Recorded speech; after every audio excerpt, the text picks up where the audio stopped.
6th third இயரில் இருக்கிற துணை பாடம் பார்க்க போகிறோம். வீரச்சிறுவன் என்ற தலைப்பு விவேகானந்தரை பற்றி கொடுத்துருக்காங்க. இதில் நம்ம ஒரு 3 பாயிண்ட் பார்த்தா போதும்.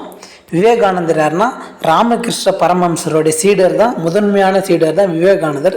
இந்த விவேகானந்தர் பார்த்தோம்னா ராமகிருஷ்ணர் இறந்ததுக்கப்புறம் ராமகிருஷ்ண மிஷன் என்ற இயக்கத்தை தொடங்கி மக்களுக்கு பொதுநல சேவைகளை செஞ்சவர் தான் விவேகானந்தர் அவர்கள். இதில் நம்ம பார்க்க வேண்டியது என்னென்னா, விவேகானந்தரோட இயற்பெயர் என்னென்னா நரேந்திர தத் என்பது தான் விவேகானந்தரோட இயற்பெயர். இந்த விவேகானந்தர் கதை எங்கேருந்து வருக்குன்னா, அறிவை வளர்க்கும் அற்புத கதைகள் என்ற தலைப்பில் ஜானகி மணாலன் எழுதின நூல் தான் இது. இதுவுமே கேள்வி கேட்கலாம், இதை நல்லா நம்ம நோட் பண்ணிக்கணும். ஜானகி மணாலன் எழுதிய கதை என்னென்னா அறிவை வளர்க்கும் அற்புத கதைகள். புரட்சி துறவினா நமக்கு வள்ளலார் தெரியும். வீரத்துறவினா யாருன்னா விவேகானந்தா வீரத்துறவி.